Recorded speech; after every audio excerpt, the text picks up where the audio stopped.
One of the most important elements in a speech is the communication, how it is communicated to the audience, the message or idea that is being communicated, and the communication with the people helping you to improve.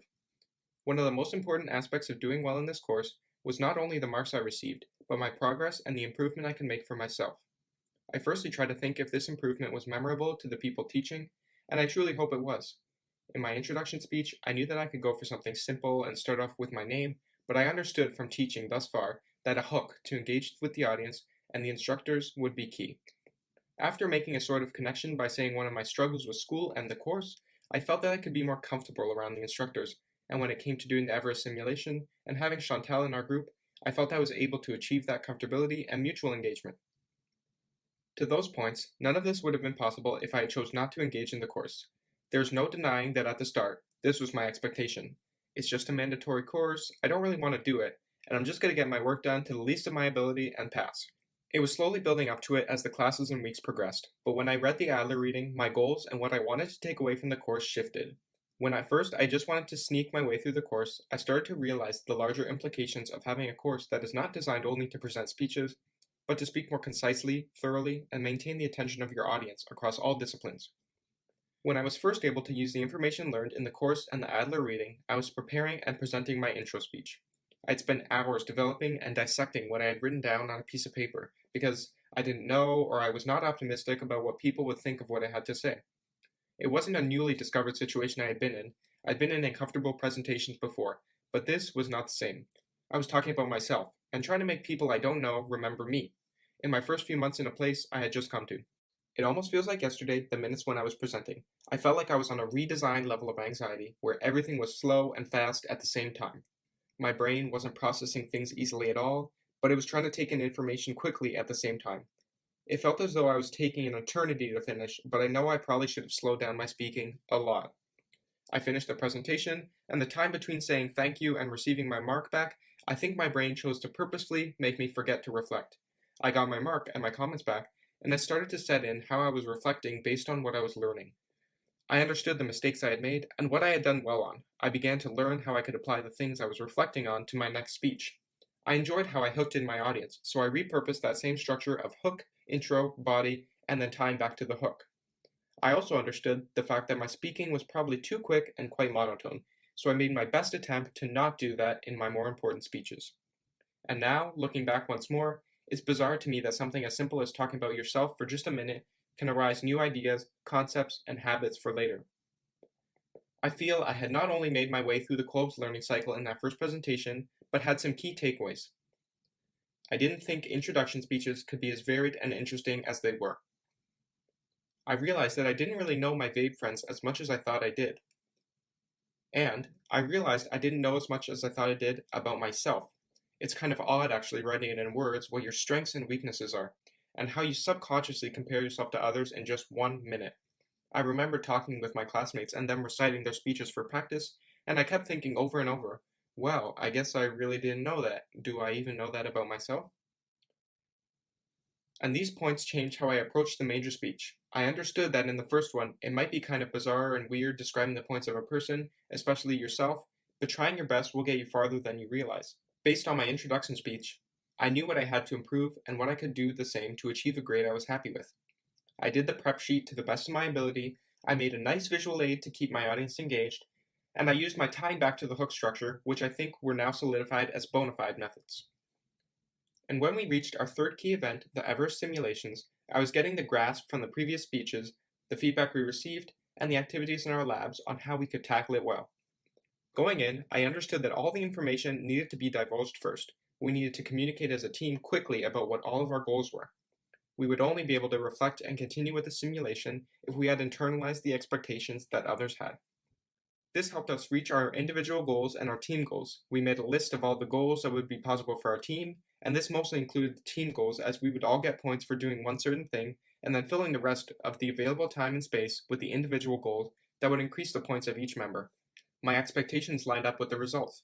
We actually tried our best to ensure that the goals were met, and we worked as a team to reach the top. And even though some of us weren't able to make it, I think that understanding the communication could make or break was the most important takeaway. I highlighted those points in my ceremonial speech. I talked about how the communication between the different team members was important, and I gave awards to everyone based on their achievements, which only could have happened when we all worked together. One of the most fascinating things about the ceremonial speech and the Everest simulation was the connection we made with our team members in the super short time. I was able to listen to the other team members, and it felt like we were on the same plane of thinking. It's crazy that we helped each other for such a short time, developed a connection, and we were all able to build and develop off that connection and teamwork to create fun and interesting ceremonial speeches that resonated. As well, it was interesting how this speech developed from the previous ones. In the first two, the prep assignment played such an important role, and even though it wasn't required for the ceremonial speech, I realized how important it was, and I did my own quick form of it, so that I could create an engaging and stimulating speech. And to that point, it was interesting to see the uniqueness and consistency between my other lab member speeches. Nothing directly stated that we were required to make speeches with similar flows or hooks each time, but we all found our groove and what worked well for us. I remember Ali's not only because he was first most times, but he always included jokes in his speeches, and they lightened the room and broke the ice. I remember Pascal's speeches because she always came up with the coolest rhythms and rhymes that kept me listening to what she had to say. Lauren's, Lynn's, and Ayoshi's speeches always stood out to me as well. In Windsor, we aren't exposed much to people from many other countries, so it was always interesting seeing what perspectives they could bring to our class and our school. Their speeches were memorable, but when I think to one of the most memorable moments in the class, it was hands down the Everest simulation. At first, it was a severely anxiety-inducing situation that I was for some reason chosen to be a leader of a group of people I didn't know. I needed to ensure that we succeeded in the simulation in a way where we all learned something. I had to understand that each of the members in my group had a goal to reach or desire to fulfill in terms of the simulation, one of those being that I vividly remember Ali wanting to ensure that the weather was correct, calculator and everything. The fact that this team-building exercise had connections that we could tie to reality in terms of helping people or imagining that we were actually doing this climb together with as vivid descriptions was really helpful and interesting as well. Two of my favorite vocal warm-ups from the class are the rhymes and the tongue twisters at the end of the warm-up sheet. Diction is done with the tip of the tongue and the teeth. Diction is done with the tip of the tongue and the teeth. Diction is done with the tip of the tongue and the teeth. Diction is done with the tip of the tongue and the teeth. For that one, I think I've mastered speeding up and maintaining the enunciation.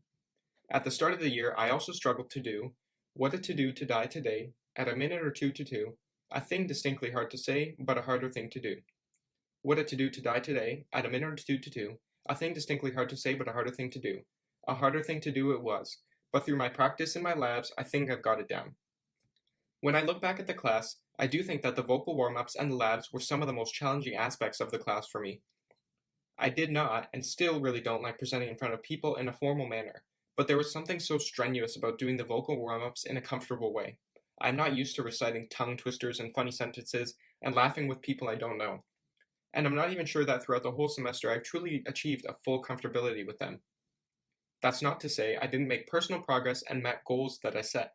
The introduction speech and the first few classes of vocal warm-ups were terrible for me, but I think that when I finally reached the time of the ceremonial speech and this reflection, I understood that I really have to stop caring about if people think I'm doing well, or if I think I'm doing well. I know that I try my best with everything that I do, and that will allow me to continue facing challenges. The class, the participation, the readings, and the atmosphere set in my mind a different path from which I can now build off of. Before, my path would have been to do my presentation, dread every minute of it, be slightly relieved at the end, and then again, dread knowing I have another presentation soon. Now, and logically like many others, I might be slightly nervous before a presentation, but I do it. I'm happy with what I completed, and I'm ready to tackle the next one. I'm confident that if this wasn't a mandatory course for me, I would have still been stuck on my old mindset, and would have never accumulated the knowledge needed to set myself on the new path. I'll be able to use what I learned in school for reviews, presentations, and design critiques. I'll be able to use it in life for client presentations, building reviews, and life events, and overall, I'll be able to just know that if I do my best, everything is going to work out just fine.